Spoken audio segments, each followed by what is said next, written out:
Special Operations, Covert Ops, Espionage, The Team House, with your hosts, Jack Murphy and David Park.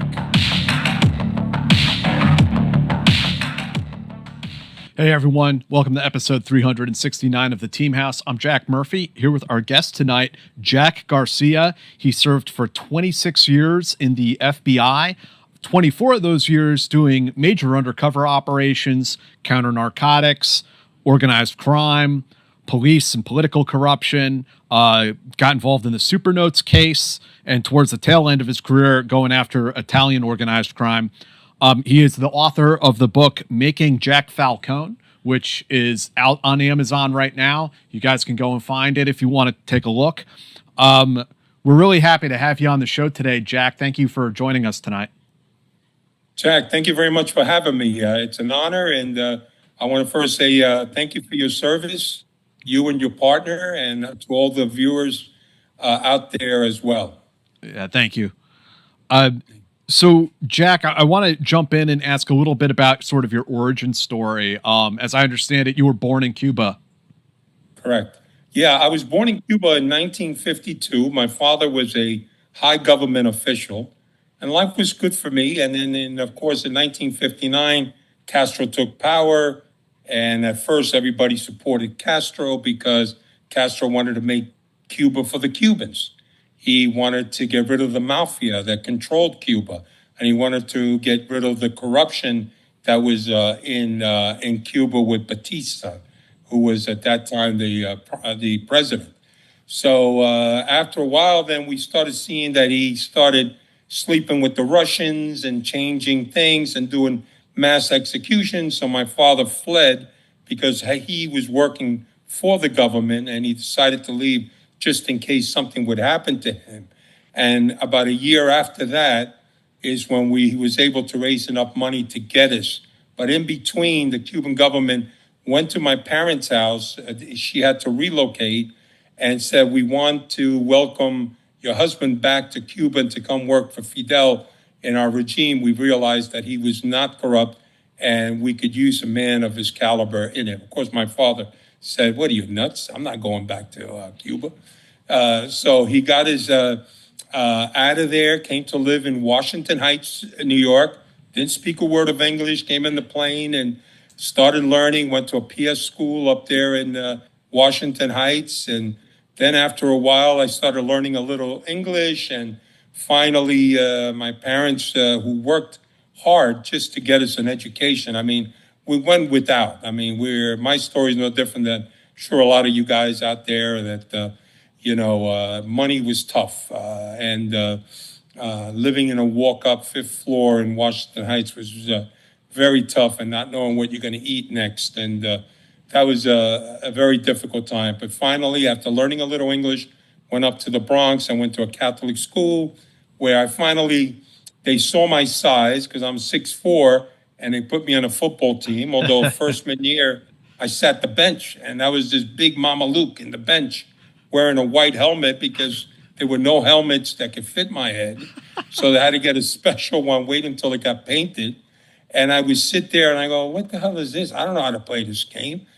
Baseball, that's what Cubans do, And sure enough, second year was the same way, and then started learning and went on to play high school and got a lot of scholarships to D1 schools, and I wound up going ultimately to the University of Richmond. I was a Richmond Spider. Yeah, and from there I came out, and actually when we were in Richmond, I saw the movie Serpico. I don't know if you see it, Jack. Yeah, great movie, right? Yeah. Oh, Al Pacino. Al Pacino. And I said, man, I want to be that guy. I want to be this guy who's cool, who's got a good-looking chick in the back of a bike. He's got a sheepdog. He lives in the village. I mean, he's an NYPD officer, for crying out. This is the life. So, of course, I graduate and I go right to the FBI because I figure, let me try the best law enforcement agency in the world. And I don't hear from them. So then I started applying with the NYPD, and they had a freeze. Nobody's hiring. My dreams are like, what am I going to do? I wasn't good for the pros, so there goes that out the window. And then finally was like, I'm watching Univision, and I see in Spanish, I see this American guy speaking Spanish and butchering the language. And he's saying, we're looking for FBI agents who could speak Spanish. So I got on the phone the next morning and said, listen, I saw this ad on Univision. I want to be an FBI agent. I applied for an agent. I haven't heard from you guys. Let me look into it. They look into it and they said, we haven't heard from us because you're not a citizen. And I've always saw myself as a citizen growing up in New York and speaking English. And I didn't even realize, you as a kid, you're too busy, chasing girls and doing whatever. So what happened was I studied for it, and I didn't do well. And I bet you there's a lot of people out there who would not pass that test. It was pretty hard. And the guy said to me, look, you speak good English, you're going to a good school. This is back in 1976. And finally in 76, the guy says, you became a naturalized American citizen, which was such a proud moment going there to the Newark office, to the courthouse. And it was just a beautiful experience to now feel like I belong, and now an American, And so what happened is they re-upped my case. And sure enough, in 1980, I got into the FBI. But prior to that, I got into the law enforcement at the Union County Prosecutor's Office, where I worked welfare fraud cases. Mm-hmm.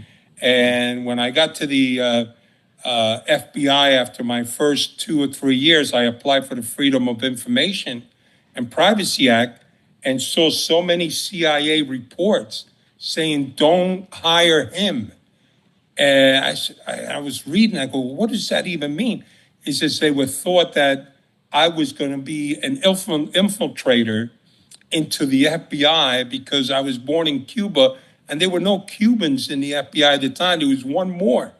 And then I told him, I said, are you kidding me? I hate Castro more than you hate Castro. Yeah. I said, you hate Castro because you work in it. I lived it. I lost my family. My grandparents died there. I didn't even say goodbye to them.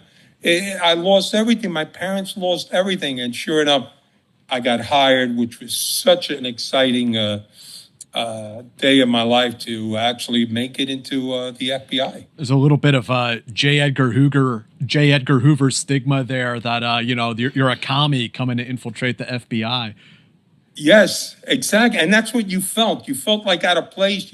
You felt like you were being monitored because, I don't know. It was just, it was very weird. And then see, Hoover back then addressed the Spanish-speaking agent problem by hiring Mormons, because the Mormons would do their missionary work and they would speak Spanish beautifully. And of course, to Hoover, they didn't drink coffee, they didn't drink at all. So he was very, very big on that. And we had 4 Mormons in my class. All of them spoke Spanish probably better than me. And they were more American born. So that was the thing. And then naturally, after year, they started to realize that, hey, we have a hell of a pool of Cubans. I mean, we got Cubans that grow on trees here in Miami, Yeah. You can hire, and sure enough, now you get a lot of Spanish-speaking agents to go after the crimes that, especially in the 80s, which was all drugs, It's we've talked to a good fair number, disproportionate number, you would think, from a relatively small community, Cuban Americans who go to serve in the CIA, who go to serve in the Army, doing intelligence work. It's pretty incredible. And yeah, they all seem to come out of, what is it, Hialeah in Miami? Yes, Hialeah. Yeah. That is like you go in Cuba. I'm telling you, I live in Miami now. And Miami to me is, it's like a foreign country. Like my wife is Irish German. So she goes to the store and they talk to her. He goes, Mommy, what do you want? Like everything is Spanish. You hear all the time. And which is great. I mean, actually, it was funny because my thought process was always in Spanish when I came from Cuba, and then it became English, of course, and then I was able to do both. But now it seems to be recurring to go back to speaking Spanish all the time, which is what I do. It's like you find it very difficult to find non-Spanish speakers here in Miami. And so what year was it? Was it 1983 or 84 that you were an actual FBI special agent? It was 1980, Jack. Oh, 1980. Okay. Right. I So came in 1980, yeah. tell us a little bit about that, about what the FBI was like in 1980 and sort of how you got your feet wet as an agent. Well, you know, it was weird because you look around when you're going down to class and you feel like there are spies watching you, you know, agents, how you behave, what do you say, what don't you say.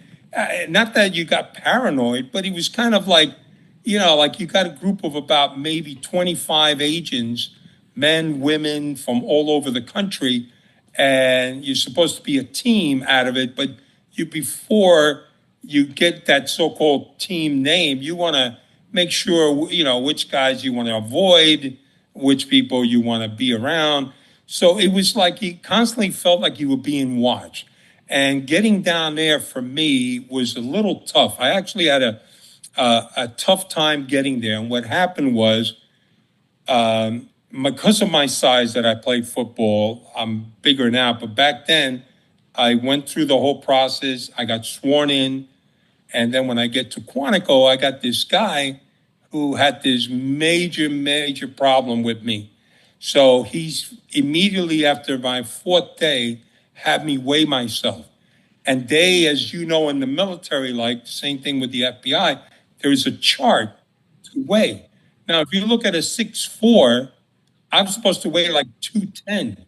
I think I weighed a 210 when I was 15. Yeah. So Yeah, what that's pretty happened light was for they gave me an ultimatum, and they said, how come I hear my voice now again? It's like an echo in my ear. Oh, sorry. That's okay. How about now? Better. Okay. So what happened was it was one of those things that I was at the prosecutor's office. They gave me a good going away party. After 10 days, I'm given an ultimatum. You either resign, lose the weight, and then you could be reinstated, or if you don't, you will be fired and you will not be reinstated. So what choice do you have? So I of course, I'm a stress eater. I'm driving from Quantico to New York, stopping at every 7-Eleven, just eating like I was going to the chair, you know, because I'm stressed out. So I get there and I'm going, oh man, I knew it. I knew I was going to get fired. They didn't want me there. There was all the show because you don't know what's going on. You're like, all of a sudden, you get hired and you're fired. Yeah, how's that So work?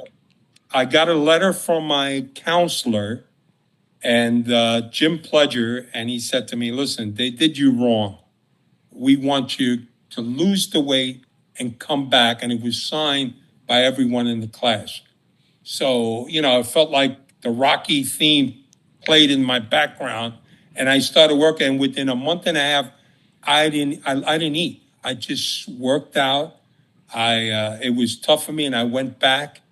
And finally, I got my badge. And down in Quantico, you train. There are three important facets. One is the physical, which even though I've gone there out of shape, it's just like football. You go out of shape, you get shape for the season. That was not a big deal. Then you have firearms. The problem with firearms is you got to do it the FBI way, not law enforcement way. You have to do that. The other one was the academics, and that was tough for me. So I got together with this guy from Chicago. He was a lawyer, and all I did was study. When I was in college, I played ball, I partied. Like, you know, I didn't pay attention to academics, you know. And now I had to, if I really wanted to do this. And I was able to, with the help of God and the help with my friend, was able to get me enough to pass. And here I am. I became an FBI agent, which is such a proud moment, and I couldn't believe that I was. And they wait to give you your credentials to the last minute. And when you get them, you're like, I remember driving home and having my credentials right in my in front, looking at it, like so proud that I had that.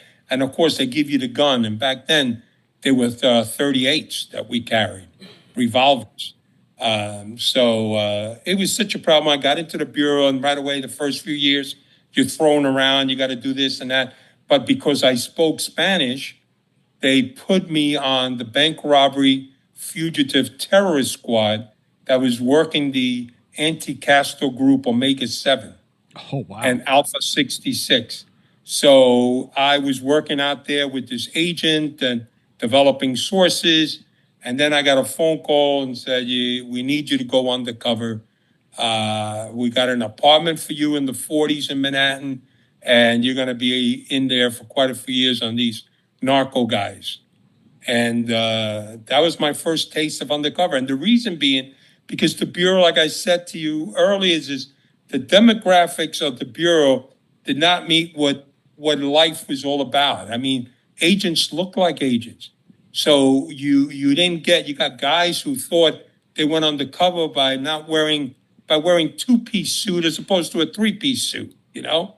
So, you come in and you're from New York and you look different, you act different, and I found my little niche since then. I didn't stop working undercover, and that to me was probably the greatest time, being able to take on these leads as an undercover, because undercover work is you're an actor and a salesman.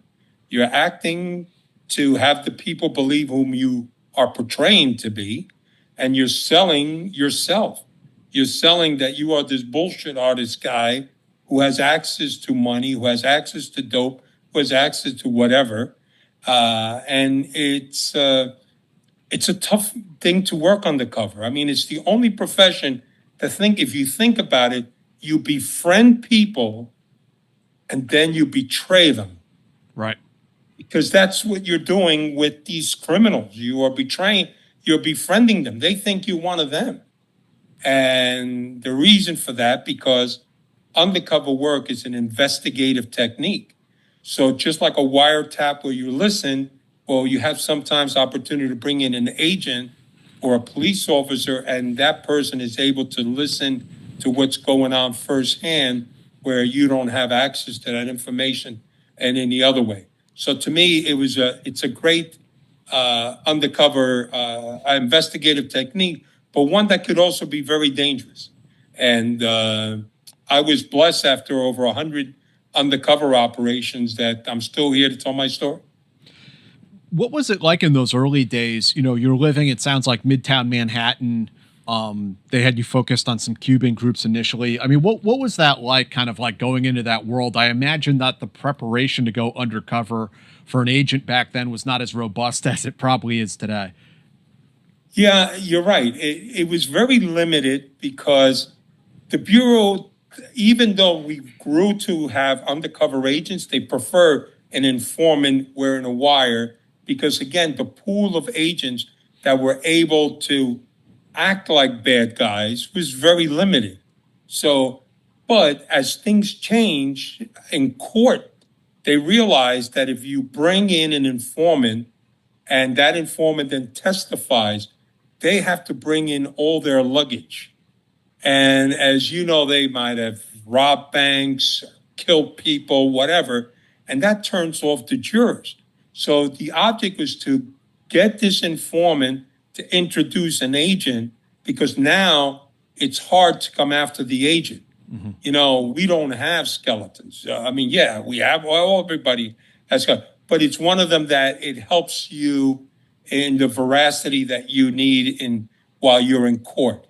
So back early on, they were still struggling, not understanding the undercover. I actually went to the second undercover school in the Bureau. The first one where the guys from Abscan from Chicago that posed on these corrupt judges. And then there was, remember, where you had agents working in New Jersey, sheiks, and they were It's a famous case where they posed as Arab sheiks to these politicians and pay them off. Oh, I And so do remember that. Yes, I do. yes, Yeah, remember? like literally like Saudis, all dressed up and Yes, the whole. Yeah. they would come in, and then you had, of course, Joe Pistone also was on that, and then you had there was so many other major cases that were being worked at that time, so they were new. But when the bad guys found out that that this could happen, it became tougher for us than it was for the first crew. Because think about it, that's never been done.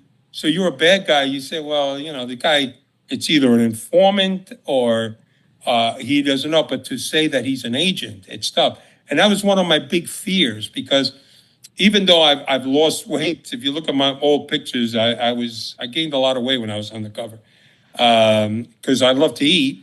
And the bad guys love to feed me. They're feeding you that pasta fazouli. Yes, and they love to feed me. It was like I ate every night like I was going to the chair. It was just food after food. And the more I ate, the more they loved me. Oh, Jackie boy, look at you, Maran. What a gavon, and they like, eat this, try this.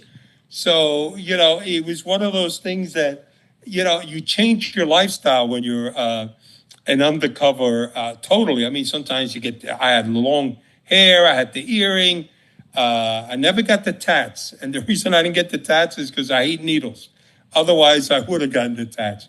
But everything, I did have it painted once. That was pretty wild on an operation. But it was one of those things that I was just doing. I was rolling from case to case. Sometimes I was doing 2 or 3 cases simultaneously, which was really weird. I had these phones, and one would ring. I'm Manolo, the Colombian. Another one, I'm, Joselito, the Cuban. And then I'm this guy playing a wise guy.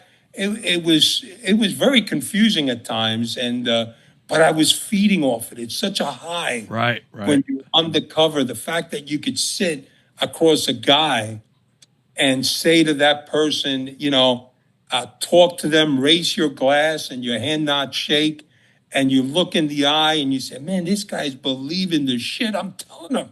He actually believes that I'm this guy who's doing this deal. There's no better feeling than that, and to me, it was, I loved it. I couldn't get enough. And, which was one of the tough things when I left finally the Bureau after 26 years, adjusting to the real world. Sure. I used to drive the mafia captain around in the car, and he would say, stop here to pick up envelopes, stop there to go here, go here. But now I'm driving my little girl daughter around, and she's wanting ice cream, and she wants it. There was no difference between a captain and my daughter. So I still... So I want to take a minute today to tell you guys about the Perfect Jean. I've been wearing them for a few weeks now and really enjoy them, and I just want to share it with our audience. Sometimes jeans have this problem where, you guys all have seen these skinny jeans that they like crush your balls and, it's just not comfortable to wear. Or the other way around, jeans are like too baggy. You have this sort of like diaper in your ass area, it looks like. So there are these problems that, different fits of different types of jeans have. And the Perfect Jean strives to fix that. Both the fit, but also the mobility, the maneuverability. It has a stretchy fabric. Like they say it's like yoga ready, but I would say it's athletics ready.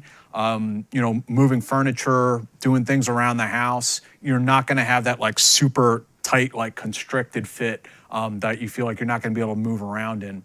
And there are over 400,000 people out there wearing these jeans at this point, so not all of them can be wrong. I hope you guys will go and check them out. So a few scenarios where you can wear these jeans and where they really come together. Everything from, doing yard work or doing things around your house. If you have to move furniture around or you have to do handiwork, they're perfectly comfortable. But you can wear them, getting your man spread on the subway, if that's your thing. So the Perfect Jean is great for all kinds of different environments, whether it's doing handiwork around the house or on the job or athletics.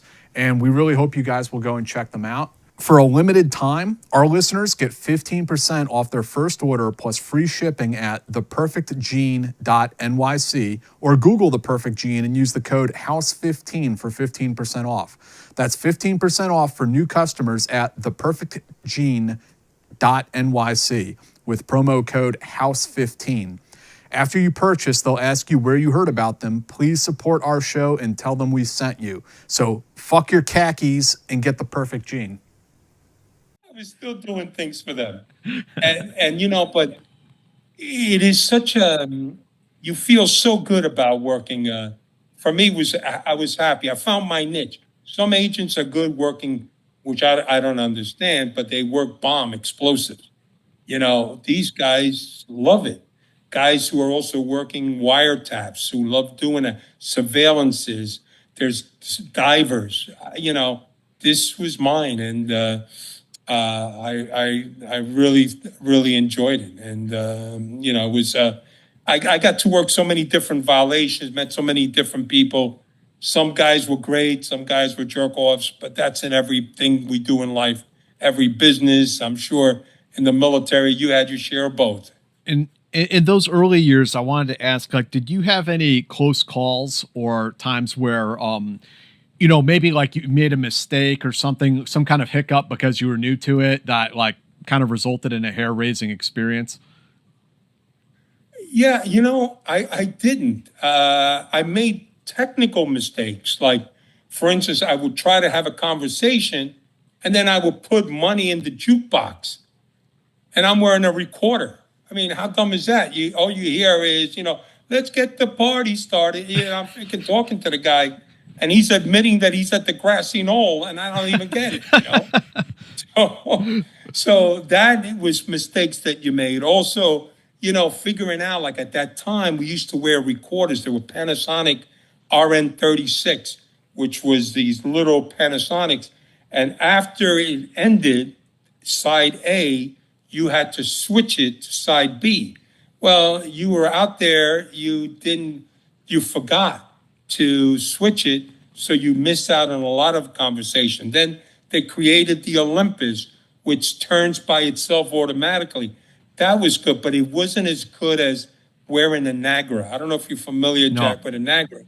A Nagra, it's like a reel-to-reel stereo recording. They're the best ever. But the problem is it's like a box. And you put this box, is about, I would say like this, and you put this on and you have these wires that you tape to your chest. I used to carry it at the bottom by my belly button, right? And it would get hot in the back because it's electric, but the sound quality was just fascinating. Then they went from a regular Nagra, they went to a mini Nagra, which was a little smaller. But because it was hard to conceal, agents chose, or at least I did, the Panasonic RN36, which was this like a little cigarette cover case. It was very simple. Now we've moved into the era of digital. So, things, of course, have changed. But back then, you had to wear these things. And I'm the type of guy who used to love wearing a recorder because you capture the conversation. It's no longer my word against his. It's his word. He's telling me what he did. He's telling me what he's going to do. So, and that's indefensible. There is your case. So I've always recorded all of my calls, and I've always felt that I'm not going to have a guy, what do you call it, pat me down or anything like that, because it's the saying, like, when you start to wonder, like, whether you can trust someone or not, so that's when you already know that you don't trust, the guy don't trust you. So you, by having the guy pat you down and finding nothing, he did that for a reason.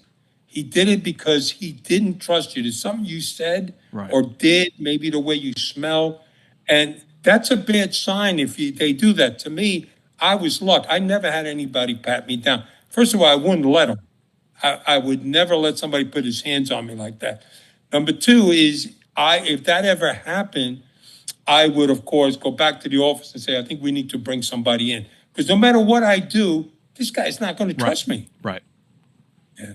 And recordings are are very, very important to what I think making a case, because it's like in the old days, Jax, when you talked about Hoover, an agent got up there, raised his right hand, he goes, "Yeah, I'm a special agent with the FBI."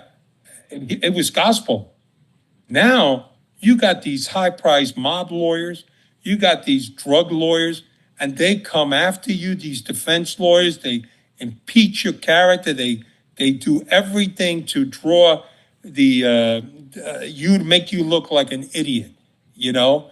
And so you got to be prepared. So when I said, you know what, you're not going to make me look like an idiot, because here's the words from your client saying that he was going to bring those kilos of dope to me, and this was what I paid him. Everything's there. So the object is always, Jack, to have them plea, because you don't really want to go to court. There's a lot of work going to court, and there's a lot of money involved in going to court. So how do you make somebody plea? I could sit there and say, Jack, I got you for A, B, and C, and you go, yeah, all right, well, take your best shot. But I say, yeah, I got you A, B, and C, but D, I got you in voice, and you're admitting to this. Any good defense attorney is going to say, I think you need to take a plea.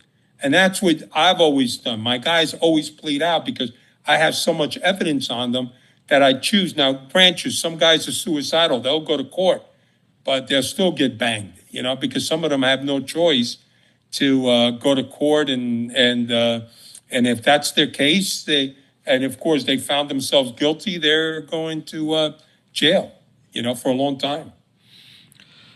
Some of the cases that you got involved in as time went on, Russian organized crime came up on the radar at a certain point. Yeah, we were doing Russians up in Brighton Beach, New York, which is a very big Russian population. And we were doing money laundering. We were playing roles. I was playing the role of a Colombian with them, and I was playing, and my good partner, this guy, Dave Sebastiani, he's a great undercover as well.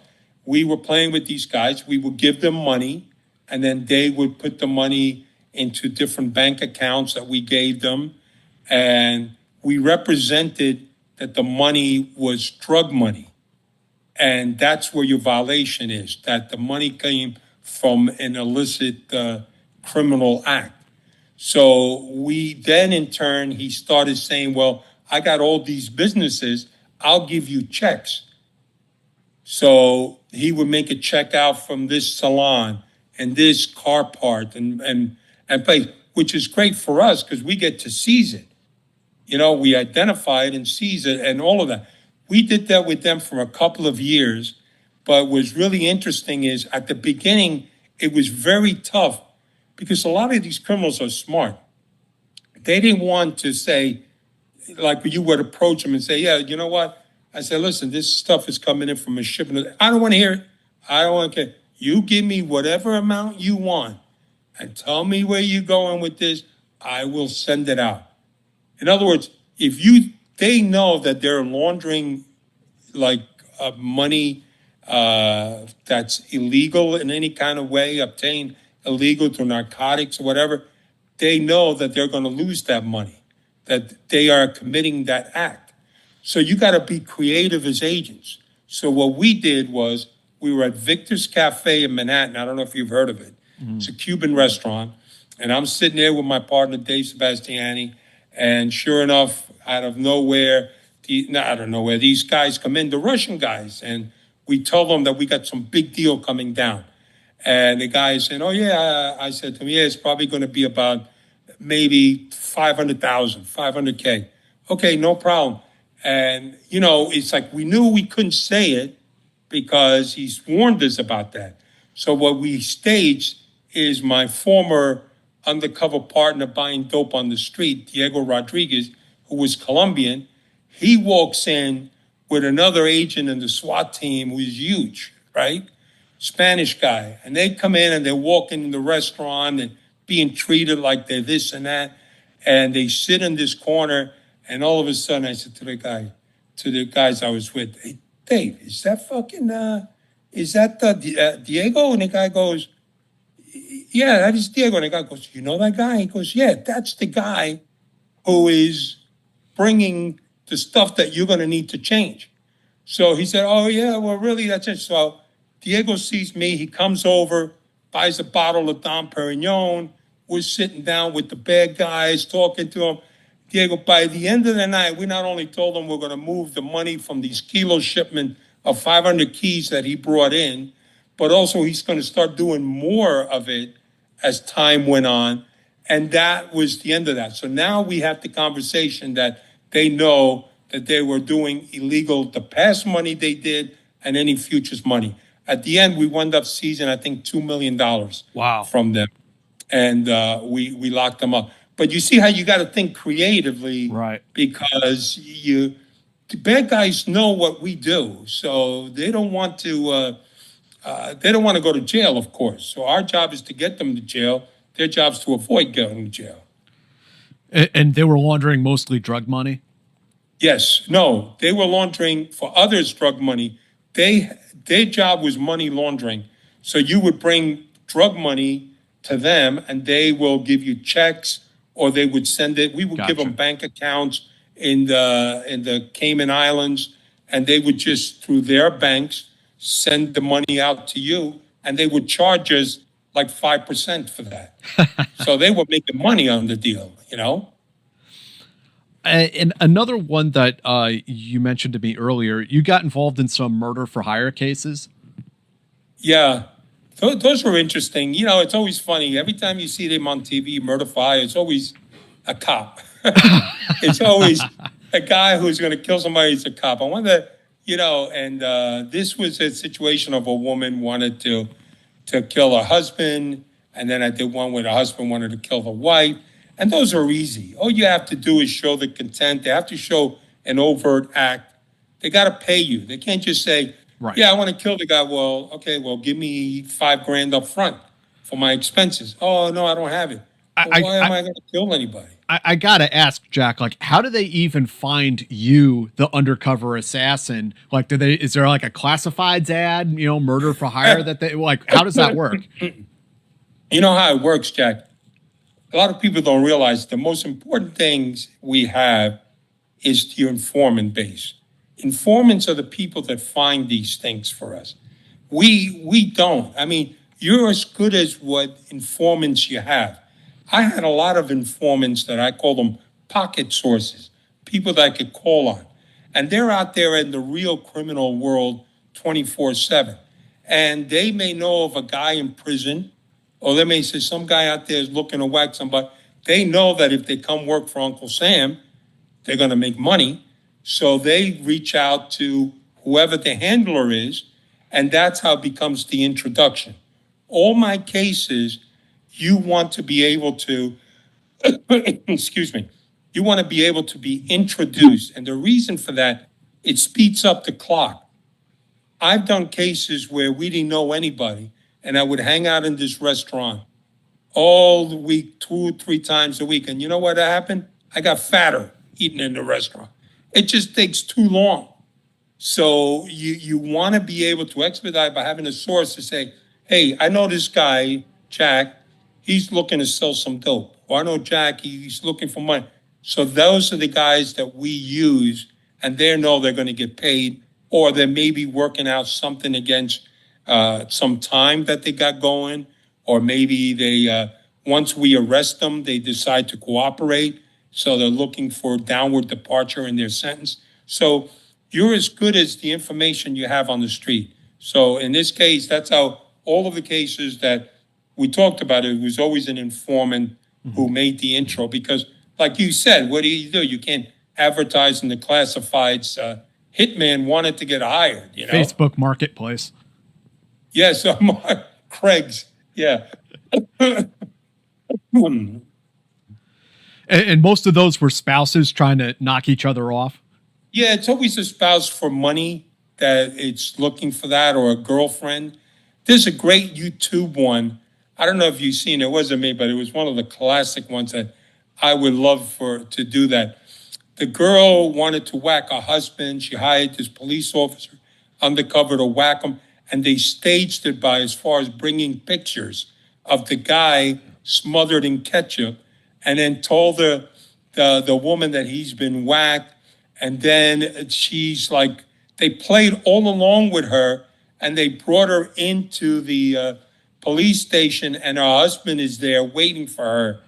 And she's like, oh my God, she got played so well, just like, but they had all this tape that they play about her wanting to kill a person. So, a lot of murders for hires are usually, but you need that overt act. They got to pay you. Yeah. And usually I found a lot of times, I was supposed to do one where a guy wanted to whack a judge. I met the guy, he says, yeah, I want to get this guy. He sentenced me. I says, okay, it's going to cost you 20 grand, 10 up front for expenses. And my people, he goes, well, I ain't got it. So I said, well, what do you think this is, Christmas? I said, well, you got to pay me. And it was like, it's not real if not. And then, of course, the case, we don't do it, but we do sit the guy down. We read him the riot act and all of that. But it's without paying it, you can't accept it because then he's not going to believe it. You know? Right. There's very few federal murder cases or attempted murder cases, right? I mean, in the case of the judge, that makes sense that would get bumped up to FBI level. But even like spouses going after each other, that falls in the FBI's lap?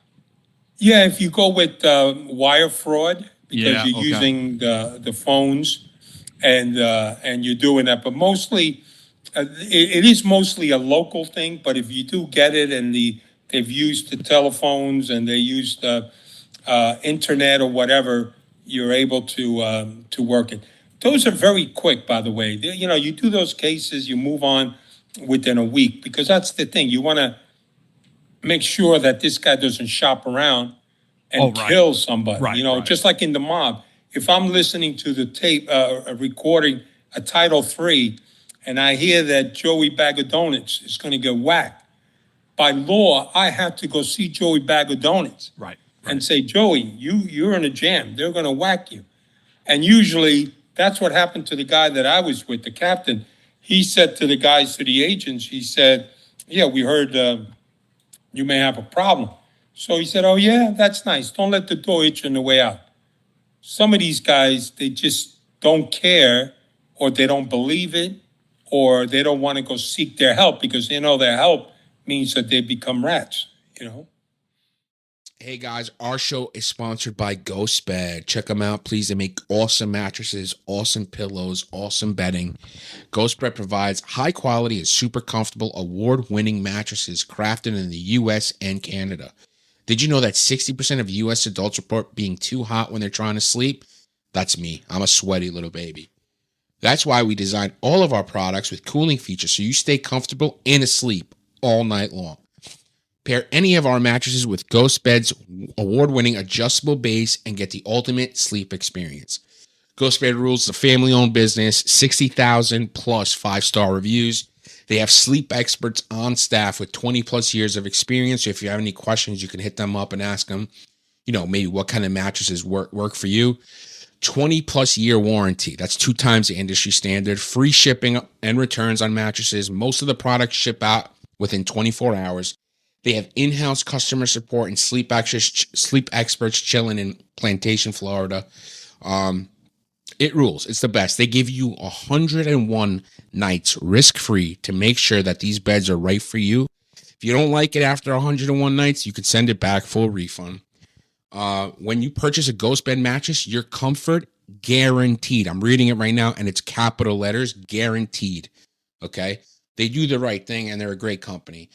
If you're not sure which GhostBed's right for you, like I said before, you could take their mattress quiz online, or you can give a call to one of their sleep experts, and they'll help you with exactly what you possibly could need, what works for you and what doesn't.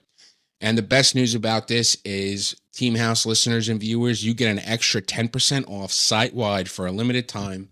You just go to ghostbed.com/house and use the code HOUSE at checkout. One more time, that's ghostbed.com/house with the code HOUSE, HOUSE, at checkout for an extra 10% off site-wide.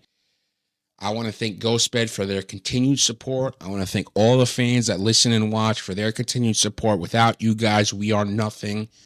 So thank you for supporting the show, and thank you for supporting the companies that help support the show. ghostbed.com/house for 10% off. Made in the US, made in Canada. Shout out to our brothers in Canada. They rock. Check them out. I love Ghostbed. Thanks, guys. And some of the other cases that you got involved in down the line, you told me some police corruption cases in Boston and Florida. Yeah. Excuse me, guys. I've got this COVID that I'm finally kicking it. Anyway, yeah, the Boston case was a very good case. That was it was an amazing case of a guy who was actually had 17 years on the job, a guy who was voted as police officer of the year. He was as dirty as could be. We got turned on through an informant with him. He ran not only his own gambling club at night, he also was willing to provide security for loads of what he thought was cocaine from the cartel. And then he provided heroin transport for us, and which time he had a garage. We drove the truck to the garage, switched to another truck. They helped carry the boxes out, put them in the truck, and, we wound up locking them up in Miami, Florida. We set up the meeting to pay them for their work. We did like multiple deals with them. And sure enough, these guys come down, and we were at the Al Capone suite at the Biltmore, pay them off. The other undercover, Jerry Bermudez, may he rest in peace, is a great undercover. He threw the money at them so they could catch it, and they were like all happy. I think we paid them some like 12 grand a piece. They take their money. We said, look, we'll see you tonight. We're going to this big party. They were all excited. We put them in a limousine driven by an FBI agent. They didn't want to do the takedown in the hotel. They thought maybe these guys will go crazy, or they may have smuggled some guns, or maybe got some guns down here. And as the limousine left, they found this dark, desolate road, and the driver puts it in park quickly and runs out of the car. And then the SWAT operators just lump, and then they had the money hidden like in the seats. They knew they were coming. I would have loved to have a wire in there and listen to the things they were saying. And they wound up getting like 19 years. It's actually featured in a show called FBI True on Paramount, and it's called Pulido, Pullido, which was the name of the officer. Okay. You could see that on there, Pulido, and pretty interesting character too. I thought he had no business being a cop. I mean, the things he talked about that he would do for me, he thought I was this big drug lord. Actually, it was even funny because after he got arrested and all, and he started maybe cooperating a little, he says, guys, I got to ask you, you got to protect me and my family. And the agents go, well, what do you mean protecting your family? What's the matter? He says, you don't know this guy, Manny. I was playing the role, Manny. Man, he's going to kill us. So you got to protect me from this guy, So he bought my whole act, which and that kind of, you're like amazed when that happens because you fool these guys. And then, or you get the other guys too, Jack, that are funny. Sometimes you lock up guys, they go, oh yeah, I knew he was an agent. Oh, really? If you know I was an agent, why are you dealing bad with me? Why are you selling me dope or something? So this is their mentality, the police corruption cases I did, Broward Sheriff Department, that was another one. These guys were transporting it during the time when there were threats about the airplanes landing in these small airports. So we had the director of the FBI's plane land up in West Palm. These guys transported the dope, took the boxes from the car, put them in Louis Freeh's plane, and then came out, and then the plane just took off and circled, and we paid these guys. These guys were hardcore Broward Sheriff guys, prisoned on it, and really interesting guy. The case agent was this guy, Rich Stout, and it was just a great case that we worked on that. So, but I love those cases because I'm glad that we're able to take those dirty cops off the streets, If I know this is kind of a maybe an unfair question, I'm asking you to estimate or guesstimate. Um, as far as the illegal drug smuggling and distribution in the United States, how often do you think dirty cops are involved in it? You know, that's a tough question. Yeah. I know money corrupts, Mm. and a lot of. I worked also. I did a police corruption case in Puerto Rico, very corrupt. Uh, we've taken down a lot of cops in Puerto Rico, and that's because these guys are making like 16,000 a year. So money does corrupt, and there's that old saying, plomo o plata, Yeah. which is lead or silver. And some of these guys look at it, like for instance, when I did the Hollywood Police Department, and this was their mentality was that I was dealing with this two cops. They were bringing us, myself and Dave Sebastiani, all of this business for us, and we were paying them off to transport stuff. I said, listen, the object was, of course, try to flush out as many cops as you possibly can that are dirty, that are moving in their circles. And I said, look, I need more badges. I'm setting up where we're going to take this truck from here, South Carolina, wherever it was, and I need guys to do, leapfrog and make sure that the stuff gets there, safely. So no, yeah, no problem. But we got this. I said, no, I need more. I need more badges. He goes, the guy kind of said it like kind of angry. He says, listen, Jack, because that was my also nickname I always used. He said, listen, he says, you don't understand. You guys want me to tell them what we're doing. These guys know what we're doing, but they don't want to know. So I said, oh, they want to do plausible deniability. Is that it?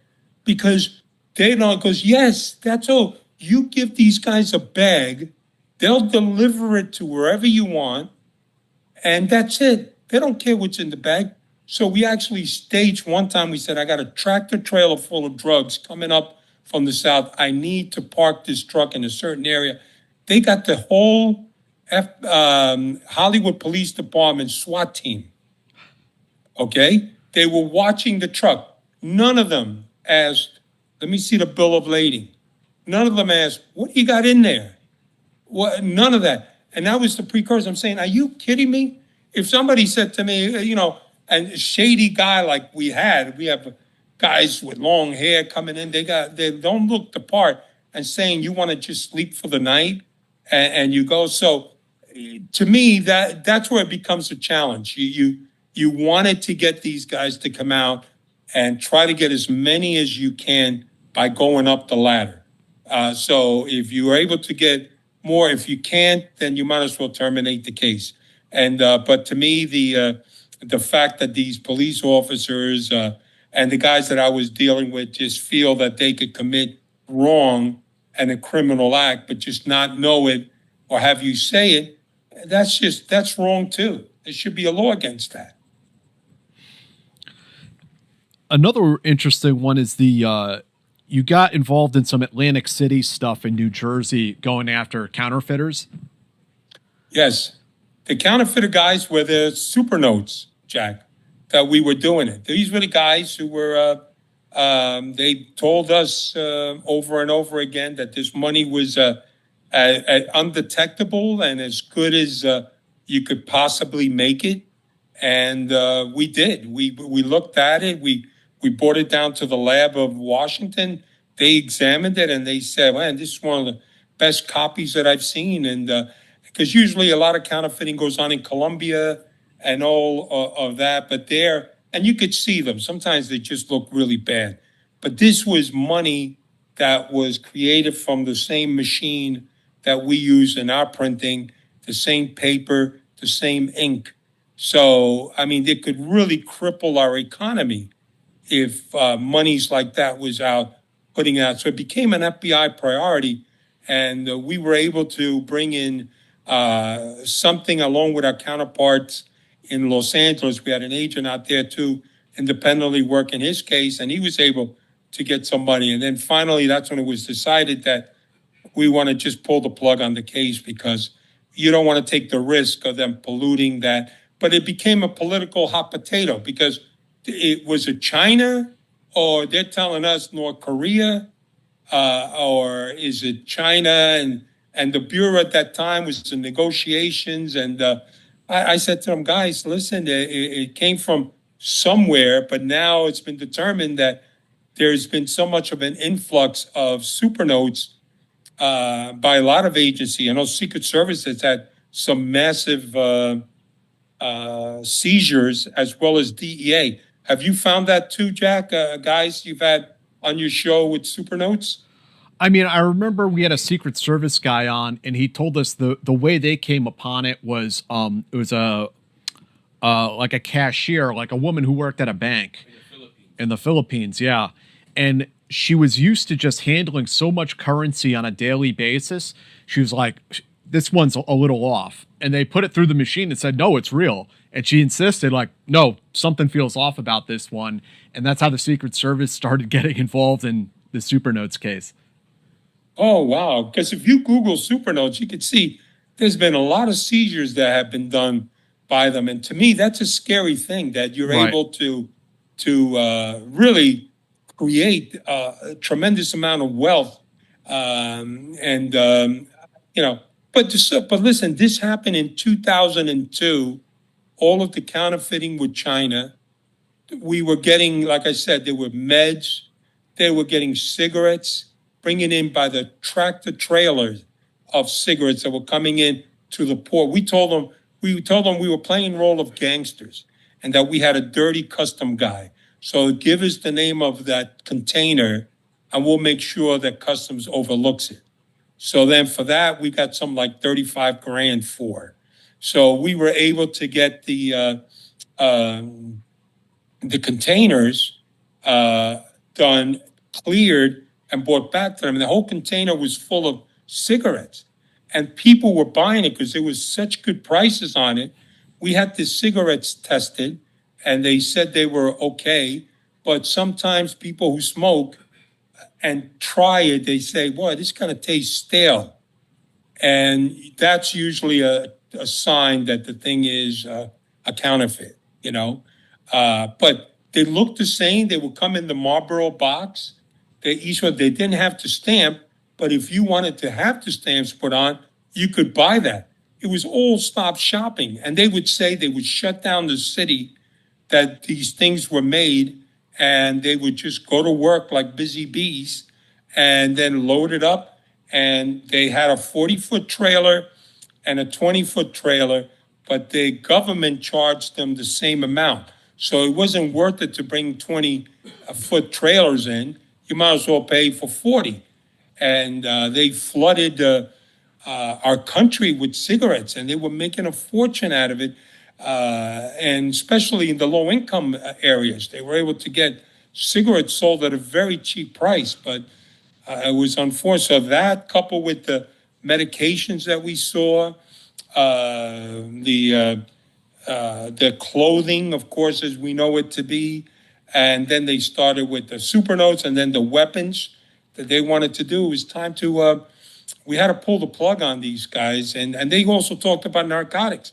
They even said that they had narcotics that they could bring in to the embassy in diplomatic pouches. When you say they, who were these guys? Chinese. They were Chinese criminals. And they would actually think about that. They would bring in diplomatic pouches to come in. And it was an overwhelming case that went on for some time. And, you know, things happen. I was blessed that I worked in the NYPD FBI task force, and we were very aggressive. We always went up the ladder until we couldn't go anymore. Like, we lock up a drug dealer, we get him to cooperate. Well, where did you get your kilo from? From this guy. All right, take us to that guy. Boom, you're rolling to him. Then you're rolling to the next. What organization you do? And that's how you do it. But sometimes these massive cases are so overwhelming that you can't do anymore. You don't have the manpower or the resources to do it. But to me, if you have a major case, like this case was called Royal Charm, they should deploy the manpower. It was listed as one of the top cases. Actually, Obama was briefed on this case on a regular basis because of all the, things that were going on in this case. But then finally, at the end, when we had the make-believe wedding, everybody got locked up and they were all found guilty. And it was, Tell us about the make-believe wedding a little bit. well, they brought in a female. Well, how it goes back to, they wanted us to go to Phuket. And I said, I can't smell Phuket. I don't know where the hell Phuket is, nor do I care. I'm not going. And I couldn't because I'm working other cases too. So I couldn't go on vacation. So the guy goes, oh, come on. He goes, no, because even think about it. What if I got to go to the bathroom? Where am I going to go? I'm going to need the jaws of life to get me out of the freaking plane bathrooms, right? So he said, I said, look, I'm not going. I don't do well on planes. I don't like it, whatever. And they said, okay, what if they bring a female to be engaged to the primary? And they, in turn, go on this love vacation. That way, you're preventing the undercover, if you went by yourself, of the bad guy saying, let's send 10 girls over to his hotel room. Now what do? You know what I mean? And of course, the guy is married. Imagine that in courtroom. Yeah, Your Honor, did you go to court? Yeah, and did you have 10 women on you that day? You know, or whatever. It's just not good. We have to make, when you do an undercover, you can't forget what you are, that you're an FBI agent, you know? And therefore, they brought in a female that will keep him occupied. He had his meetings with them. And then the guy goes, okay, we're going to talk about this more the super notes as well as the weapons. And they set up another meeting in Atlantic City, and that's where I came in, and we sat down and we came up with the exclusivity that we will move all your super notes, but we want a 30% split for that. We give it, you take 70, we get 30, we'll move it all. And they had no problem doing that. But like I said, they also had the same deal with another undercover in New York, in Los Angeles. So there goes that. But so what happened is at the wedding, they went to Phuket, they came here, now we're setting it up. How are we going to take these people down? Some of them were from Macau, others from Beijing, whatever. And then they said, well, why don't they come up with the idea, why don't we have a wedding and invite them? So they send out the applications, the actual invitations, like Lou marrying Melissa, and there's going to be this grandiose wedding. We got them hotel rooms. They all came in, and then we went out to dinner the night before, and we were at the restaurant. I was the best man, so I had to give a toast to all the people there, and which is kind of hilarious because, you know the fate. You know they're going to get collared the next day. And they're there and all this, and they're racing their toast to the undercover, and this is great. So we said, all right, guys, tomorrow we're going to pick you guys up in the limos, and they were picked up. They were wearing gowns, tuxedos, and they were driven right to the FBI office. Myself and the primary undercover, we had the two principals of the case, and one guy was supposed to have represented China as a Taekwondo expert, and he's in the back. So all of a sudden, this is the night before, I said to him, all right, listen, we're going to go to see these chicks, a little bachelor party for Louis. Oh, it's great. So I see them popping blue pills. I go, what are you guys doing back there? The guy goes, oh, we're getting some, is that real or not? He goes, oh, no, we only use the real ones. I said, yeah, and you sell the Americans the fake ones, right? So that's kind of what they were doing. So anyway, we're in the car and we're driving, and actually I told him I got sick. We canceled the event. The next day, I'm sorry, we said we can't go see these girls. Instead, we detoured and went to the FBI office, and the guy goes, hey, what are you guys doing in this building? I said, hey, it was an office building. I said, I forgot something in the office. So we get out, and the SWAT team was supposed to jump him. And sure enough, the karate guy goes into karate stance. And I had already gone in, and he's taking it on with a couple of SWAT guys doing his karate like Bruce Lee on us. He was going to Jackie Chan them. Yeah, it was like ugly. And then they They got him arrested and the other guy arrested. And of course, none of them cooperated. They said, and all that. And then early in the morning, they were supposed to get married and this thing, the other people that had come, the secondary subjects that we had, they all got arrested and they were all sitting in the lockup at the marshals wearing the gowns, carrying gift boxes. And hey, does that mean that Lou and Melissa, are they still getting married? No, you idiot, you're going to jail. What's wrong with you? But that was how we were able to get them all to come in for the case, as opposed to have them to be outstanding fugitives that we will never see again. Right. You took them down all at the same time. Yes. And how many of them were ultimately convicted? I think there was like 40 something that we had. Yeah, it was a good number that we got. And the guys who worked the case was Nicky Llanos. They did a very good job on this. It was a long case. I don't know how these guys, for years. See, I kept busy, but these guys were just concentrating on this case. And I just showed up for like the important meetings that they had. And the guy took a liking to me, the main subject. And one of them was the woman, the wife of it. And she kind of got the hots for me, So she was, we used to call her a chubby chaser, She liked heavy guys. So, it was funny. And because the other undercover who left the case, he was another big agent too, But it was a good case that was had. It's been featured in a lot of shows. It's also featured, I think, on FBI True. You could see that. Cool. There's a lot of these cases that I work. If you look at FBI True, there should be one called Royal Charm that's on there. And I could also send you the link of the Broward Sheriff Department, if you like, Jack, that you could post for your guys. Yeah. We'll post some links down in the description for our viewers. Absolutely. Yeah, in fact, one of the things that they may love to see, which I thought it was probably one of the most highlights of my career, was the Willie and Sal Falcone, the Kings of Cocaine, Cocaine Cowboys, Kings of Miami. Yes. Yeah. Have you seen that? Yeah, I have. Yeah, I'm on episode 4. I don't know if you've seen that. Okay.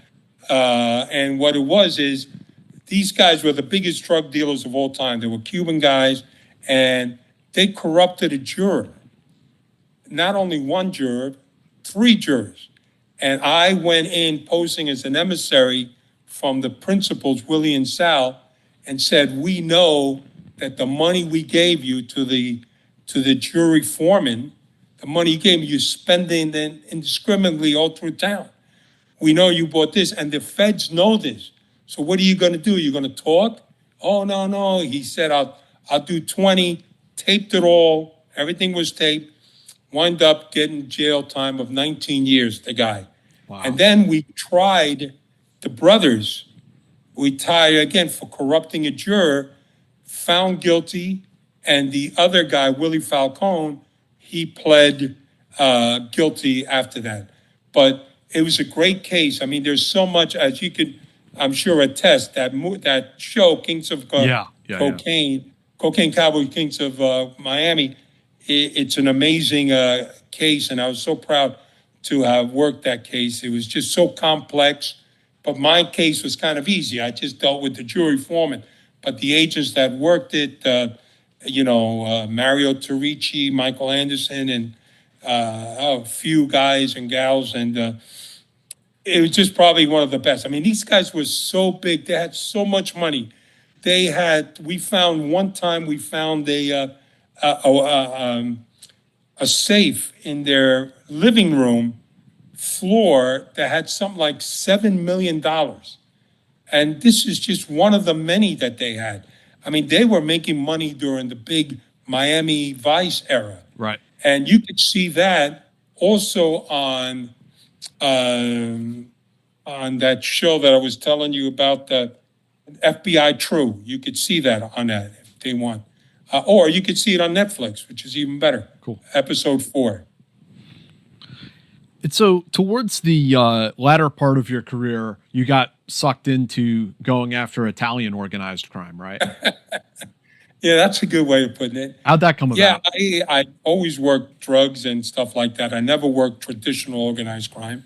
And a guy that I worked actually the Russian case where we were doing the money laundering, his name was Nat Parisi.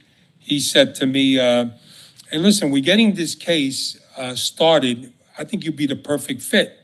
And I go, well, what is it? And the guy says, well, you got these Albanians that are shaking down clubs in New York. And these guys are ruthless, and they're shaking down some of the mob joints. So we want you to go in and start working at this strip club. I said, what? I said, you have me at strip club. I mean, well, what else? I'm there. So he goes, well, we're going to make an Italian out of you. So I go like a class he puts in and pronunciation, like you can't Gold say, chains. You can't say manicotti, it's manigot, and you got to say calamar, it's just how Italians speak. Not that, even though I was posing as a third generation Italian, but I was more Americanized and I was from Miami, so I was subjected to that whole Miami Spanish culture. So they make an introduction of me where I paid off what happened was the Albanians were coming in. They came in one night, started smacking the customers around, breaking bottles, demanding that they get money for protection. They said to the owners, I want $5,000 a week. Otherwise, we're going to keep coming back here and we're going to beat up on your customers and we're going to beat you guys up. So I'll be back next week. Well, the owners got together and said, for hell with that. Let's call the FBI. So they get a hold of the FBI, and ergo, I got the spot. And that spot was for me to go back and deal with these guys. Well, what happened the next morning, this Italian mob guy walks in, fully dressed in a suit, alligator shoes, the whole 9 yards, and he said, hey, I heard you had a problem yesterday with the Albanians. So we go, well, where did you hear that? So he says, yeah, it's getting around. You guys had a problem. Well, listen, we can make your problem go away, but now you got to be with us. And you got to pay us $5,000. I go, well, how do I win on this deal? If I'm paying him or I'm paying you? So anyway, we turned out that we decided to go with the mob guys. And sure enough, we paid off to keep the Albanians from ever coming back. And they didn't. What made us think that maybe they were working together by creating a situation Right. and then offering a solution. Either way, you were out $5,000 and maybe they split it. So it's your typical extortion thing. Yeah. So we got in working with these new mob guys, which were unknown to the FBI. We didn't know that his name was Louis Filippelli. No one knew who he was. As well as some of the other guys that were in no FBI chart. And after like a week or two, the guy comes out of prison is Greg De Palma. And Greg De Palma used to own the Westchester Premier Theater with Frank Sinatra, Sammy Davis, Dean Martin, the who's who would always played at his club. It was a very, very successful club back in the 70s. So he gets out of jail, he goes right back, and then he claims his club back. And we in the FBI decided, do we go with the Albanians? We said no. Do we want to go with this guy Filippelli, even though we haven't heard of him? Or do we want to go with Greg De Palma? And one thing about Greg, he loved to talk. Well, we in the FBI love to listen. So we wanted to hear, because he had a gift of gab. He thought, he would always talk about everything. So we hooked up our car with him, started hanging out with him, being with his company all the time. I later, after a few years, became his driver. I took him around. We knew he would tell me what meetings he was going with. I would make sure the surveillance team was out there photographing all the wise guys that were meeting for these sit-downs that they had. And then afterwards, we would find out what the meeting was, just by virtue, because he would tell us. So the case, we were able to find out what companies were being extorted. They were very big in the construction racket. They had a lot of union corruption. They actually got me into a union. We had Craig De Palma was his name. He says, Jackie boy, I want you tomorrow to be at such and such a place in Yonkers. I get there, like he said, all these cars, all these wise guys are in there. We're in this catering hall. I wish I could remember the name. It's the tip of my tongue.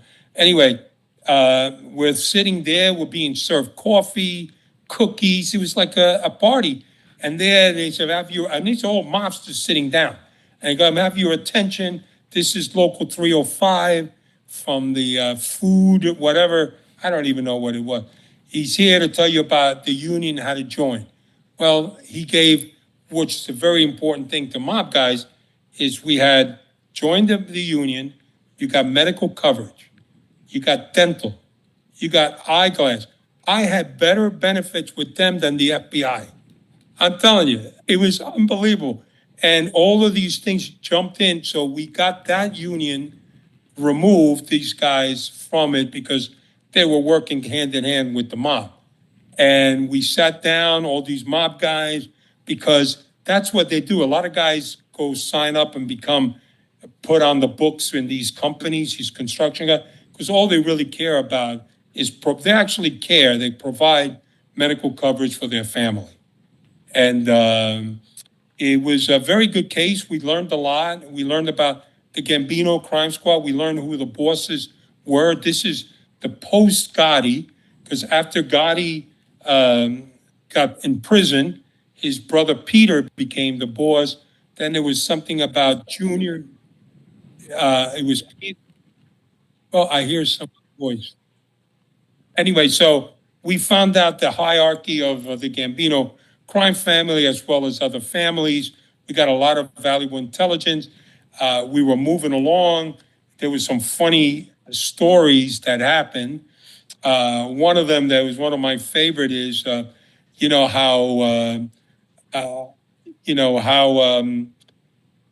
let's say movies imitate real life.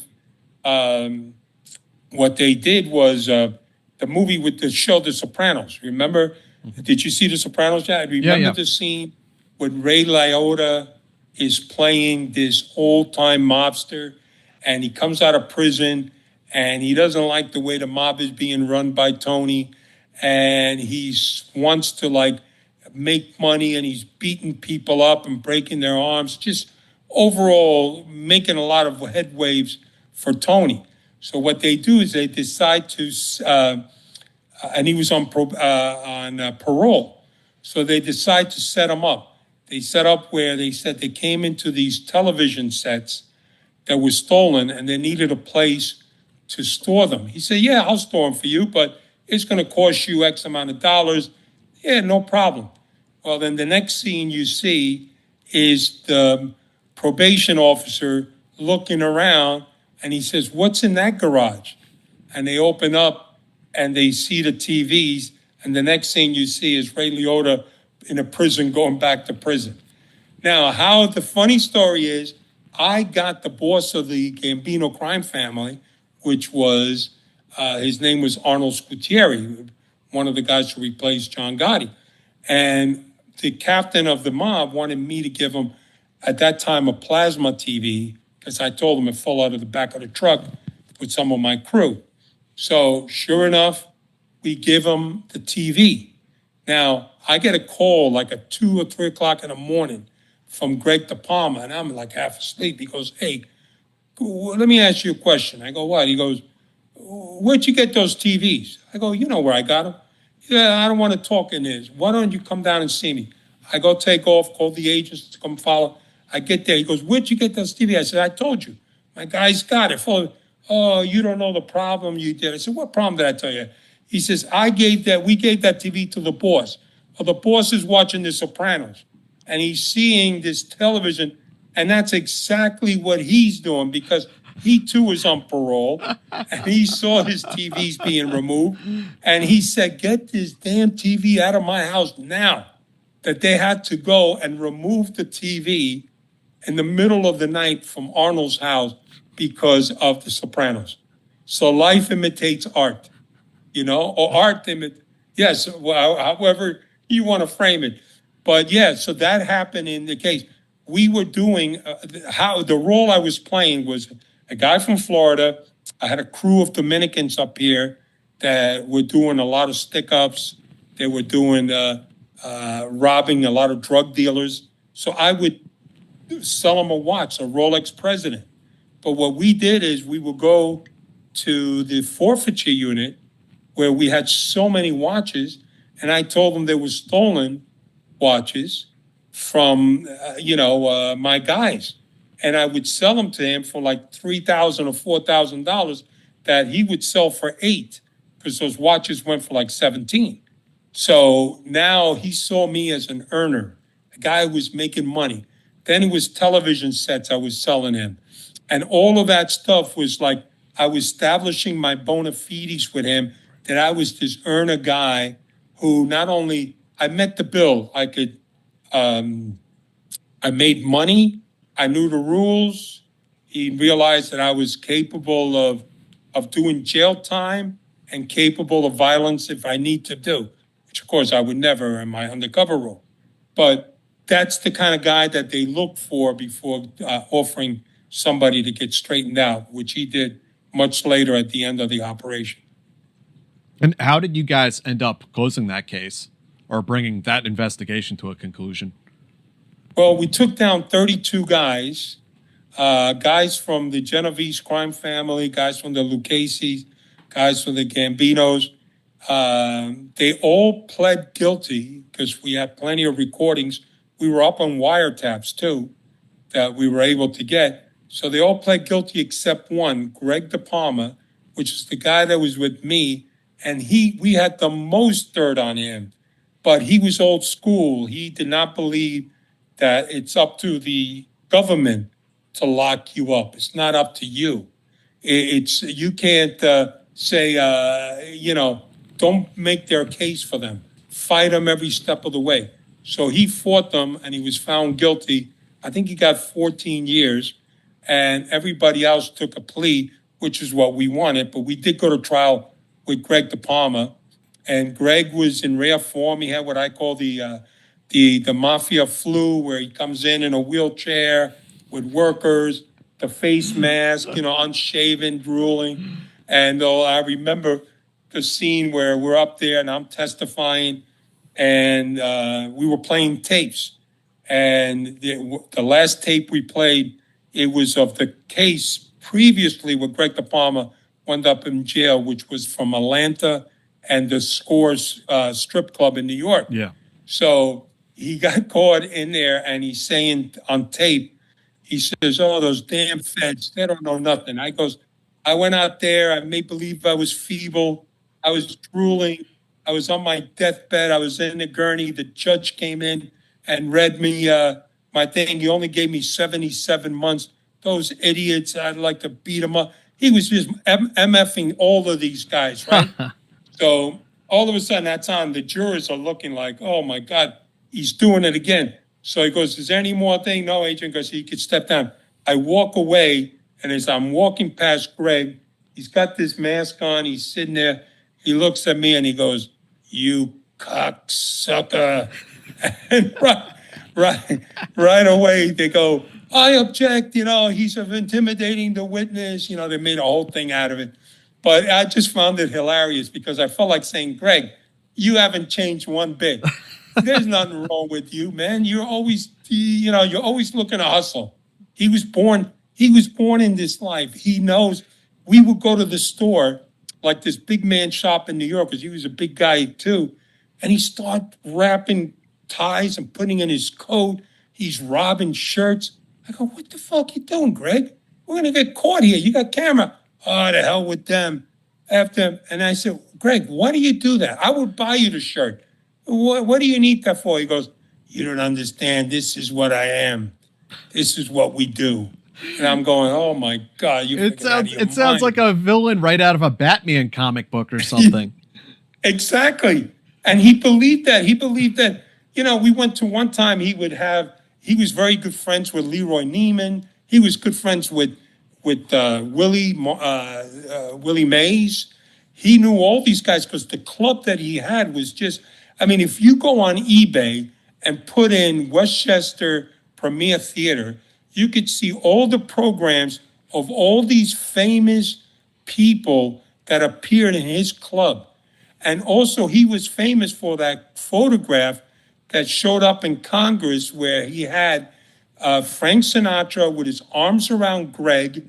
In it, he had Carlo Gambino, Paul Castellano, Jimmy the Weasel, Sal Spatola, all of these mob guys sitting around that they brought out in the Senate hearing and say, you have an association with the mob. Frank's response was, hey, listen, people want to take pictures with me.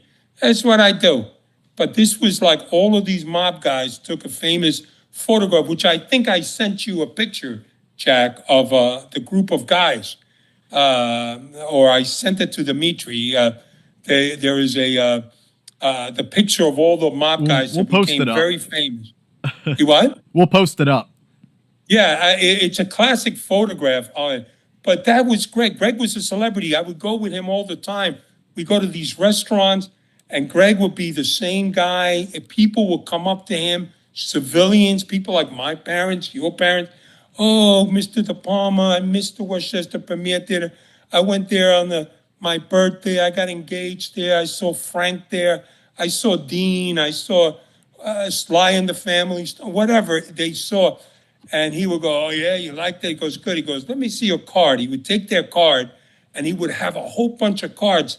And depending on what they did for a living, he would try to think of how to hustle. How do I get something from this? How do I get my hands in these people's pocket?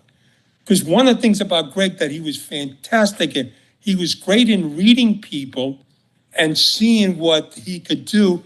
And with that, he was able to see what he could get out of them. And he was unbelievable. He would cry the blues for money, even though, like I said, I've seen him with tons of dope and money rather.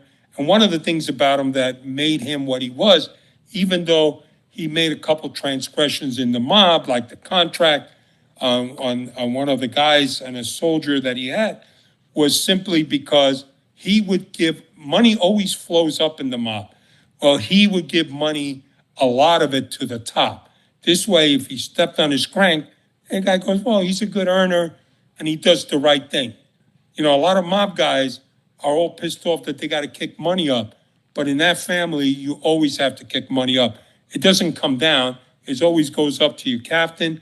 If you're an associate, it goes to a soldier. From the soldier to a captain to the consigliere to the underboss to the boss. So everybody got to get a taste, you know? And, when you deal with a family like the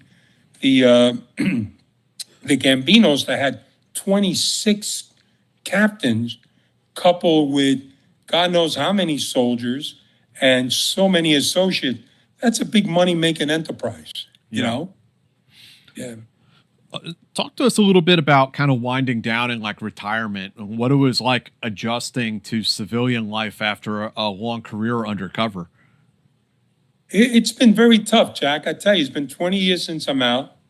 I miss it. I'd be lying to you if I said I didn't. I love the adrenaline rush. I love working with some outstanding men and women in the FBI and the NYPD. I just love the thrill. I mean, there's nothing better than lifting that martini glass and looking at the bad guys after you set up a deal of a ton of cocaine or whatever the case may be. And you look at each other's eyes and you say, hey, this is salud, or chandan. And you look at the person and you see that he's believing all the stuff you've been telling him. He believes that you are the genuine article and you're not. And that's a rush that you're playing, and the fact that, I went from, being mostly never home. I mean, I was living in an apartment on 38th Street. I did see my family every once in a while, which was tough, and brought a lot of strain between us. But I missed a lot of special occasions with my daughter, and those are times that I can't reclaim, and those I do miss. But it was a sacrifice that not just me, because I wasn't the only guy out there. I mean, I had a a team of guys, and we were all committed to working, to doing what we're supposed to do. And it's I don't look back with regrets, but my health, which is what I'm working on now, really suffered a lot. I almost died last year. I had a chronic kidney disorder, and I made it through, but still working on it through rehab. It's been tough. And then I found out I was anemic. A lot of that stuff, it hits you because you neglected. Right. I was out there. It was always either you were drinking, eating, partying, smoking cigars, being around people who inhale. It's just a horrible lifestyle. Getting up early, lack of sleep, running is stress all the time. And not only the stress, I didn't feel that much stress with the bad guys. I felt stress with the Bureau, because the stress with the Bureau came with, like, I need this, guys, for me to work, and there they have to, that's why the FBI, the middle thing is the bureaucracy, that you have to have everybody sign off. If I'm on the street and I need a plasma TV, I can get you a plasma TV within an hour. But with the FBI, oh no, you got to go get this, you got to put in this paperwork, you got to get approved, and you got to get the check cut to you, you got to get the money cashed, and then you got to get, that's the bureaucracy, that's the stress that I felt. And then I've had supervisors when I worked in Philadelphia. I was in the Badlands, taking down dopers over there in the Badlands. We took down 120 drug dealers, and I'm out there in dangerous areas, and I got a supervisor after me for my weight who's texting me 911 so I can come in to the office and weigh myself. And I couldn't weigh myself in a freaking scale. I had to go to the freaking loading dock. Are you fucking kidding me or what? I'm out there with bad guys, and I don't have time for that nonsense. I mean, and so that's the stress that came to me was that. And yet working with the people, the actual agents, oh, fantastic times. They're like my friends, my teammates, my brothers and sisters. They just, it was good. But the bosses, some of these bosses have no business being in running the FBI, none whatsoever. They have no experience, short-sighted. The person even canceled the undercover case with the organized crime. There was none of these gangsters knew anything of me outside that they thought I was Jack Falcone. They bought everything with it. And what I wanted to do was to introduce other great undercover agents that we have in the Bureau, bring them into these families all through the United States. There's like 20 some odd families, introduce them, get them going, sing with us, and try at the end to take them down. Because I was trained always to go up the ladder. And here it was done where, and it just blew my mind. It was like all of a sudden we're moving. I was supposed to get straightened out. They canceled all the ceremonies because all the, they canceled anybody getting straightened out because Joe Messina, the boss of the Bonanos, decided to cooperate. And instead of like just rolling with this, I mean, Joe Pistone got 6 years. I got mine in 2.5 years. I could give me that same amount of time. And I was just so looking at it that it was short-sighted, and it was a big loss for the Bureau, I think, to be able to capitalize on introducing other undercover agents into this operation. And it really saddens me, and it also saddened a lot of agents that work the case, as well as the United States attorney. So that in itself, that's the part that I guess bothers me at night, is like, well, I don't get it. But then I have to get away from it and clear the head. Sure. And say, you know what, that's not my decision to make. And but guess what? All the people that wanted to shut the case down, they all stood up there during the press conference and patted each other in the ass, because but yet, you're sitting there and you're like, are you kidding me? But I wouldn't trade my career for anyone else. I was blessed last year. The FBI Agents Association, which I think is 17,000 agents, I was nominated as distinguished service, which it blew me away. This was unsolicited.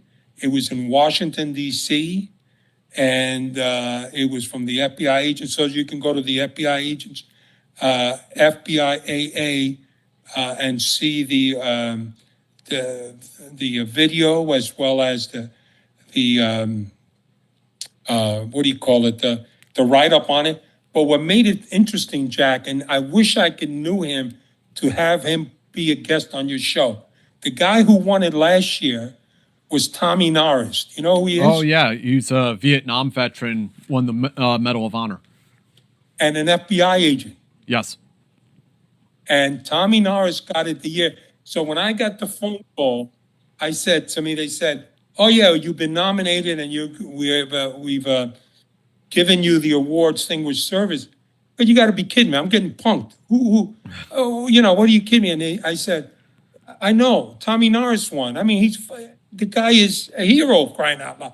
Medal of Honor winner. And he said, well, I was able to get it, and I'm blessed for it. But Tommy Norris, I only know him by reputation, not as a SEAL. I know him as reputation as an agent. I always heard he was a stand-up guy in Quantico, So, I miss my job. I miss the camaraderie of the guys hanging out, of maybe after work, stopping for a cold one. Just like I'm sure you miss the guys in your unit and stuff. You get together, you miss it. Yeah, I mean, it's important to keep those connections alive, and still go hang out with the guys sometimes when they come through town. Yeah. True.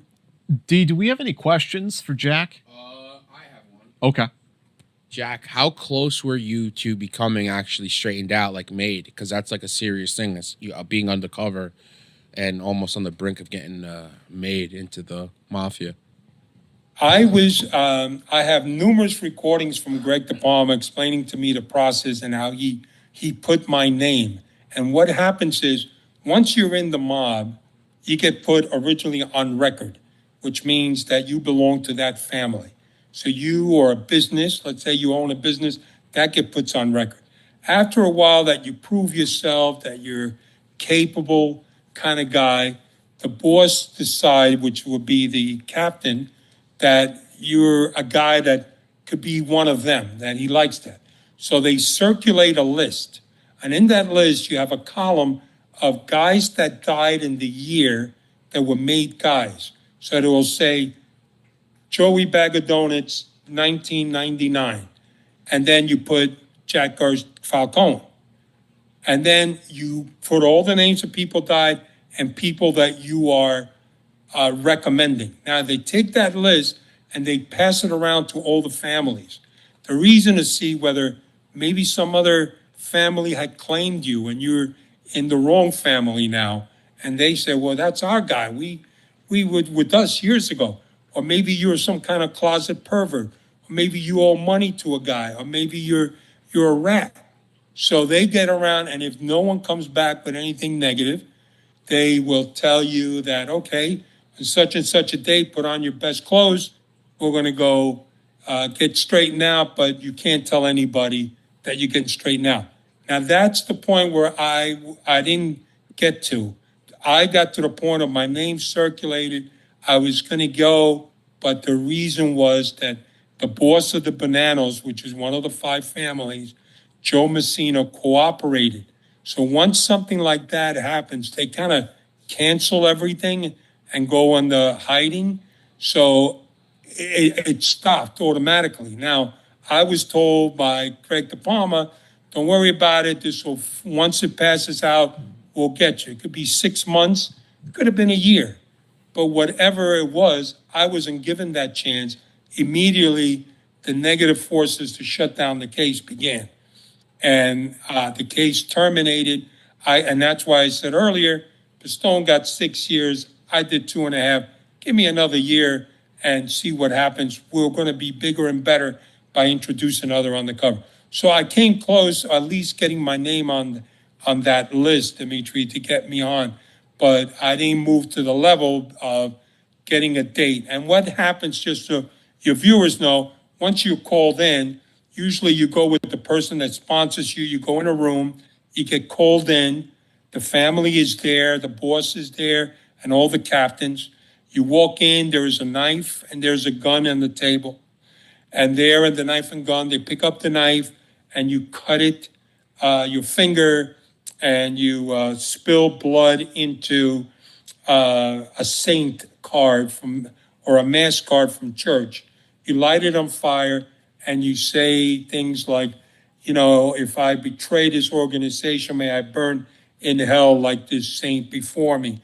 And you take the oath of omerta, where this is your family. You're told who the people are in the family. You're told who the boss is, the underboss, the captains are.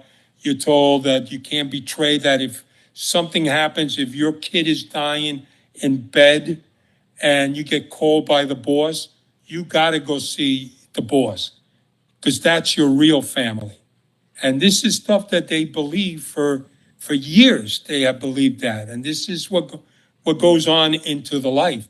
And that would then afterwards, everybody gets together, they lock arms, and you lock in everyone. And now you become a button guy. You start off as a soldier, and then eventually in time, when you prove yourself making money, you may get put in a captain position, and then you move up the ladder. But being in that criminal word, it gives you a brand. Now you got a name. You are part of an organization. You are no longer working individually. Neither were you when you were an associate working for a family, because you were on record. But now you have that power that you can't, let's say, for instance, to give you an example, you can't hit a made guy. If I hit a made guy, then I could get killed for putting my hands on a made guy. The other thing is, if I want to introduce somebody, let's say Dimitri is the guy that I want to meet, but I can't go up to Dimitri and say, hey, Dimitri, it's me, Big Jack, how are you? I'm from the Gambinos, I saw you at a wedding. You can't do the guy, because it's a secret criminal organization. Dimitri would say, I don't know what the fuck you're talking about, get out of here, I had to find a person that knows me and knows Dimitri. So I go to you, Jack. Jack, you know us both. Do me a favor. Get me an introduction to Dimitri. So then you would introduce Dimitri to me. And how it's done is that I want you to meet a friend of ours. That makes me listen that you're a made guy and Dimitri's a made guy and I'm a made guy, because it's ours. But if I say, this is Dimitri, he's a friend of mine, now that's telling me you could talk to him, you like him, but he's not straightened out. He doesn't know, he doesn't have the keys to the kingdom. So he doesn't need to know them. And I saw that. Many times we would go to meetings where I drove my guy and he would go with a captain, because captains sit with captains. You go in a corner and they whisper and they talk. I couldn't go to that conversation because I'm not a made guy.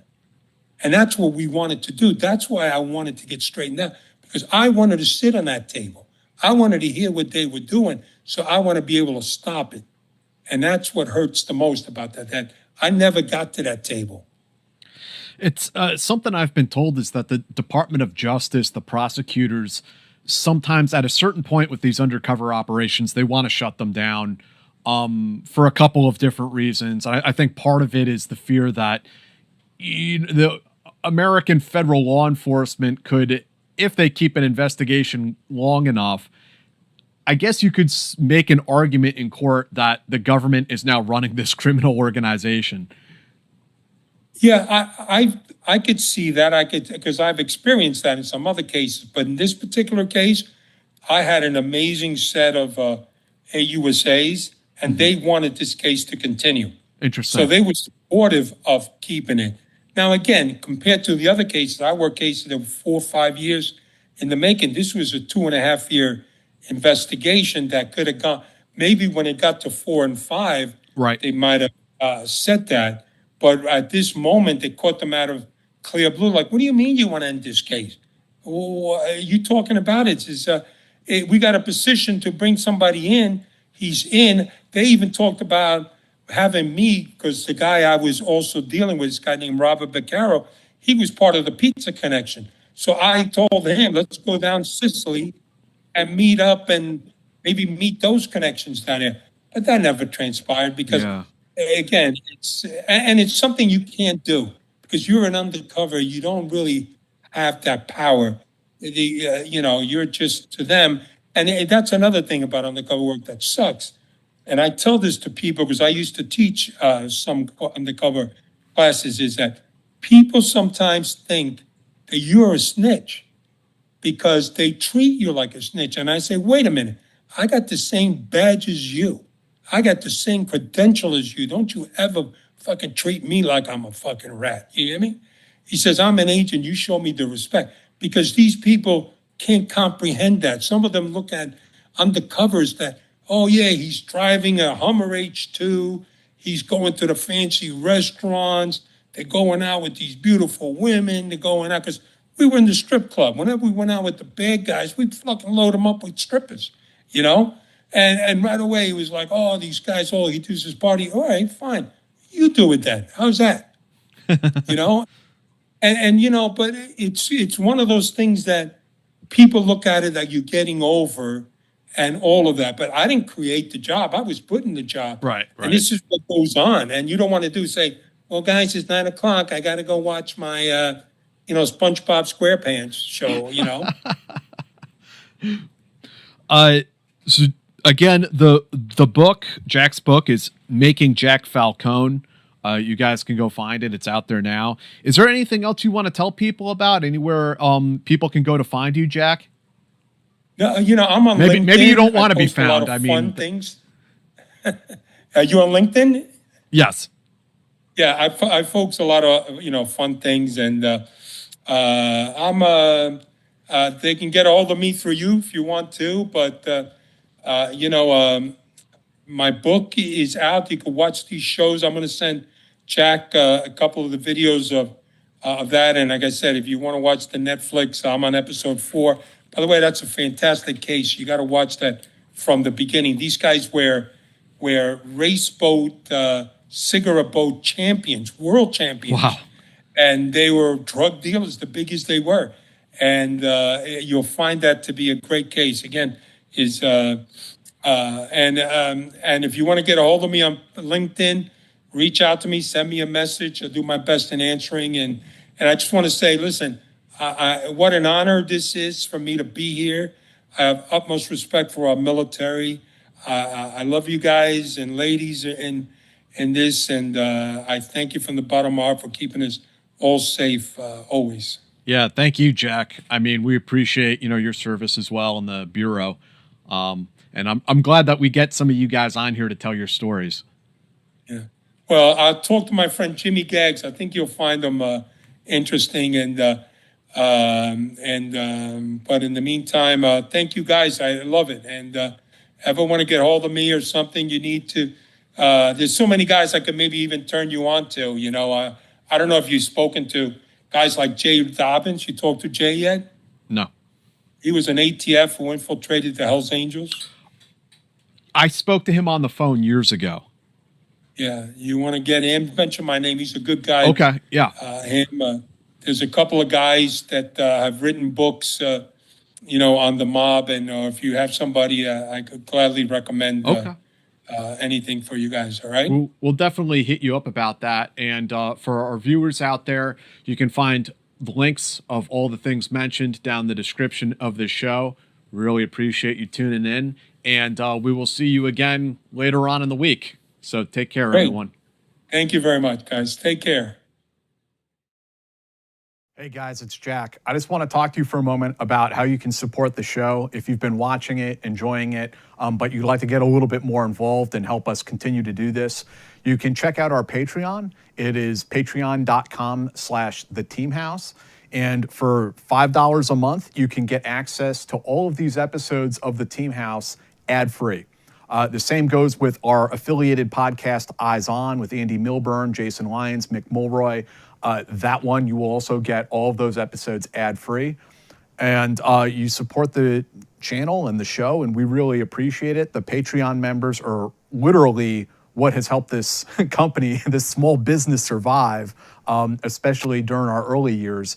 And you are what continues to help this thing going, even as we navigate the turbulent world of YouTube advertising. So we really appreciate all of you guys. There's going to be a link down in the description to that Patreon page, and there is also going to be a link to our new merch shop. So if you guys want to go and get some Team House merchandise, we got stickers, and we also have patches. And I should mention, if you sign up for Patreon at $10 a month, we will mail you this patch as well. So we really appreciate that. But they're also for sale on the merch shop. And additionally, they got t-shirts up there, water bottles, a tote bag, coffee mugs, all that good stuff. So please go and check them out and support the show. We really appreciate it, guys. Thank you.